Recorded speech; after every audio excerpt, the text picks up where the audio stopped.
외래 진료를 보다 보면 원장님 얼굴이 붉고 가렵고 각질이 일어나요. 두피에 각질이 일어나는데 가려워 죽겠어요 라고 하시거나, 피곤하면 증상이 한 번씩 생기는데 이번에는 빨리 낫지 않네요.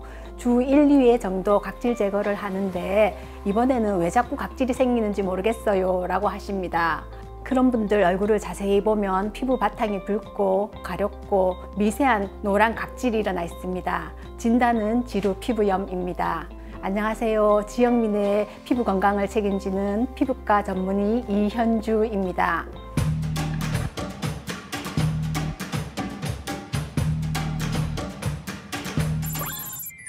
지루 피부염이란 전 국민의 2 내지 5%에서 발병하는 흔한 질환으로 주로 40세 이후 남성에서 많이 발병하고 여성에서도 생길 수 있습니다.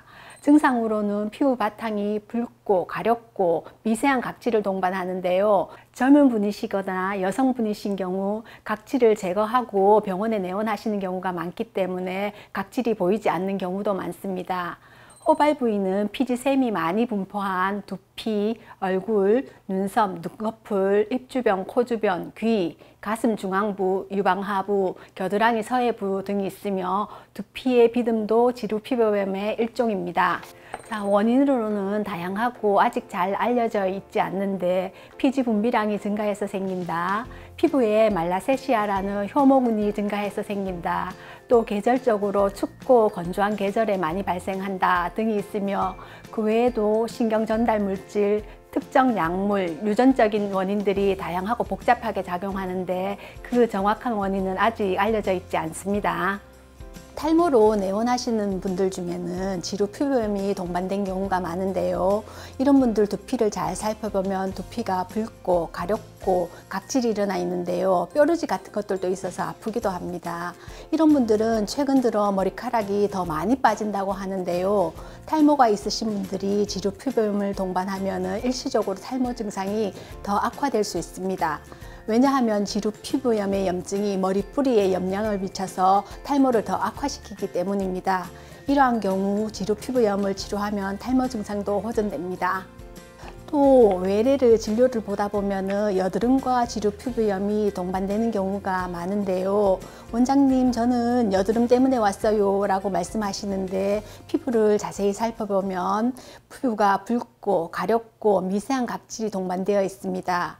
여드름은 모공 주위로 띄엄띄엄 피부 속에 여드름균에 의해서 생기는 피부 속 염증이고, 지루 피부염은 피부 표면에 넓게 분포하고 가렵고 각질이 동반한 피부 표면의 습진입니다. 피부 트러블이 있으신 분들은 세안을 할 때 많이 문지르시거나 여러 가지 화장품을 사용하셔서 자극성, 알레르기성 접촉 피부염을 동반하는 경우도 많은데요. 이러한 분들은 전에 알레르기라고 하던데요 라고 말씀하시는데, 지루 피부염과 구분해야 할 또 하나의 질환은 접촉성 피부염입니다. 접촉성 피부염이란 금속이나 화학물질 접촉 후 발생하는 피부염을 말하는데요. 예를 들어서 시계나 반지, 화학약품 접촉 후 생겼다면 접촉 피부염입니다. 지루 피부염과는 원인 물질로 구분하는데, 비슷한 위치에 생긴 급성 습진인 경우 그 구분이 명확하지 않은 경우도 있습니다. 피부염 습진이란 피부에 생기는 가렵고 붓고 물집이 생기고 갈라지고 각질이 일어나고 삼출물로 인해서 피부 표면이 습하게 보이기도 하는데요. 위 증상 중 몇 가지가 동반되기도 합니다. 따라서 진료실에서는 환자의 얘기를 들어보고 그 양상을 보고 원인을 파악해서 진단하는 것이지, 여러 가지 습진들이 반드시 명확하게 구분되지 아니할 수도 있으며, 또 한 환자에서 시간에 따라 여러 가지 습진들이 번갈아 가면서 나타나기도 합니다. 따라서 습진 피부염이란 여러 가지 다양한 원인에 의해서 발생되는 다양한 피부 증상이라고 이해하시면 되겠습니다. 성인 환자에서 지루 피부염은 만성적인 경과를 봅니다. 따라서 질환의 완치보다는 증상의 완화를 중점으로 보는데요. 피부의 정상 산도는 4.5에서 5.0으로 약산성입니다. 우리가 많이 사용하는 거품 나는 세안제는 계면활성제가 많이 포함되어 있는데요. 이는 피부의 산도를 올리는 작용을 합니다. 따라서 지속적으로 사용하다 보면 피부 각질층에 자극을 주어서 피부 지루 피부염을 악화시키는 영향을 줍니다. 또 각질이 많이 일어난다고 각질 제거를 위해서 과도한 세안이나 자가 각질 제거는 피부에 악영향을 줄 수 있으니 삼가하셔야 합니다. 비누도 산도가 높으니 사용을 줄이시고 약산성 세안제로 가볍게 1, 2분 내에 세안하시기를 바랍니다. 물도 중성이라 산도를 높일 수 있습니다. 세안 후에는 부드러운 타올로 꼭꼭 눌어서 부드럽게 닦아주셔야 합니다. 화장품은 유분이 많은 화장품은 사용을 자제하시고 여드름이 많이 난다고 여드름 전용 화장품도 좋지 않습니다. 또 피지 분비가 많다고 보습제를 바르지 않는 경우도 있는데 이 또한 좋지 않습니다.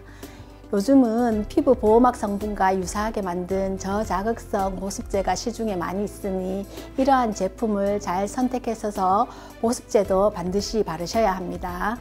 심하지 않는 비듬의 경우 평소 관리를 잘 하시면 충분히 예방할 수 있는데요. 집에서 하실 수 있는 관리로는 마트에서 판매하는 비듬 샴푸를 사용하시는 방법입니다. 여기에는 징크피리치온이라는 성분이 들어있는데 이는 비듬의 원인이 되는 효모균을 억제시키는 작용을 합니다. 샴푸 후에는 미지근한 물로 충분히 헹궈주시고 찬바람 드라이기로 머릿속까지 꼼꼼히 말려주셔야 효모균의 증식을 억제할 수 있습니다. 또 지나친 무스와 젤 사용도 자제하셔야 합니다. 치료약으로는 국소스테로이드제, 면역억제제, 약용 항진균제 샴푸 등이 있으며 증상이 심한 경우 복용약을 처방해 드리기도 합니다. 얼굴과 두피, 몸의 지루 피부염은 스테로이드제 도포로 일시적 증상을 완화를 볼 수 있는데요. 특히 얼굴인 경우 강력한 스테로이드제를 장기간 사용하시면 내성이 생길 수 있고 부작용으로 실핏줄이 늘어나고 피부가 얇아지고 감염을 일으킬 수 있으니 반드시 전문의의 처방과 관찰이 필요합니다. 두피에는 액체 타입 외용제와 약용 항진균제 샴푸를 처방해 드리는데 샴푸는 주 2, 3회 두피에 마사지 하듯이 바르시고 2, 3분간 방치 후 미지근한 물로 충분히 헹궈 주셔야 합니다. 과로, 스트레스, 피곤함은 지루 피부염에 악영향을 주니 평소 충분한 휴식과 규칙적인 생활이 도움이 됩니다. 자, 오늘은 평생 피부 고민 지루 피부염에 대해서 알아보았습니다. 지루 피부염은 단시간 내에 완치되는 것이 아니라 악화와 호전을 반복한다는 특징이 있으므로 질환의 완치보다는 증상의 호전과 재발 방지라는 측면에서 꾸준한 치료와 관리가 필요합니다. 이상 오늘 알아본 내용들로 건강한 피부 유지하시기 바랍니다. 피부과 전문의 이현주였습니다.